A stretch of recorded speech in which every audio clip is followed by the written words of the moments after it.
14 अप्रैल सुबह 6:15 का सबसे बड़ा अपडेट।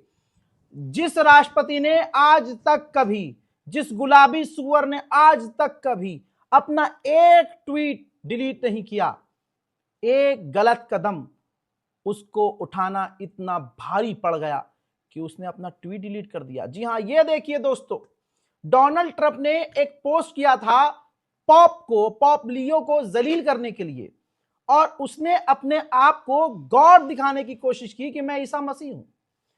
भाई पूरी दुनिया का प्रेशर पड़ गया और सब गालियां बकने लगे, क्योंकि पूरा ईसाई समुदाय क्रोधित हो गया कि भाई ये क्या जंग में गंदगी मचा रहे हो, तो उसके आगे आप धर्म भी लेके आ गए और तुम अपने आप को भगवान मान रहे हो। इतना प्रेशर डाला गया कि अगले ने पूरा का पूरा ट्वीट डिलीट कर दिया। सेंट्रल दिल्ली के थाना कमला मार्केट इलाके के शागन चौक पर दो नौजवान लड़के कबूतरबाजी का शौक रखते थे, लेकिन आपस में इतना जबरदस्त झगड़ा और उनके बीच में तनाव हुआ कि एक लड़के ने दूसरे के चाकू मार दिए। पिछले 24 घंटे की अगर मैं बात करूं तो जामा मस्जिद जैसे इलाका, जहां गेट नंबर 1 के सामने एक शख्स को, जिसकी उम्र लगभग 50 के आसपास बताई गई है, उसके ताबड़तोड़ चाकू मारे गए। उससे पहले अगर वेलकम इलाके की बात करूं तो वहां पर एक नौजवान को, जनता कॉलोनी के रहने वाले को, उसी इलाके के रहने वाले एक शख्स ने चाकू मारे। यानी एक दो नहीं बल्कि पिछले 24 घंटे में अगर मैं बात करूं तो चाकू मारने की एक दो नहीं तकरीबन 13 वारदातें सामने आ चुकी हैं, जिनमें 2 लोगों की मौत हो चुकी है। अब ये भी जगाएंगे तुम्हें। अमेरिका के पास एक नई एडवांस PSRM मिसाइल्स थी, उसने उसको टेस्ट भी नहीं किया था। ईरान की जंग में उसने टेस्ट किया और वो सारी ही दाग दी। अब उसके पास स्टॉक नहीं है, ये अमेरिकी रिपोर्ट कह रही है। तो आप समझ सकते हैं हालात कितने खराब हैं।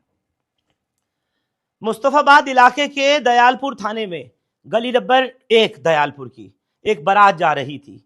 एक लेडी को नहीं मालूम था, उसको नहीं पता था कि इस बारात में जहां बम पटाखे फोड़े जा रहे हैं, वहीं कोई एक गैरकानूनी पिस्तौल से गोलियां भी चला रहा है।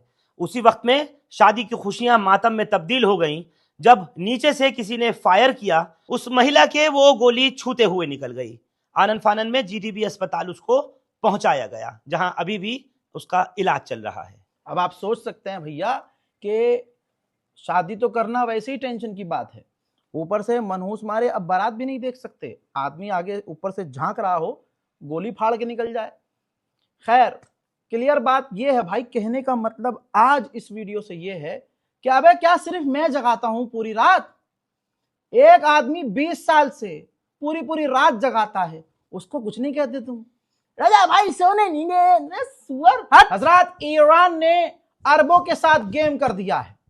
अरब हवाई बातें कर रहे थे, ईरान ने लीगल रास्ता अपनाया और UN के चीफ एंटोनियो गुटेरेस को चिट्ठी लिख दी कि इस जंग के दौरान जो हमारा नुकसान अरबों की वजह से हुआ, उसका भाई हमें तो मुआवजा देना पड़ेगा।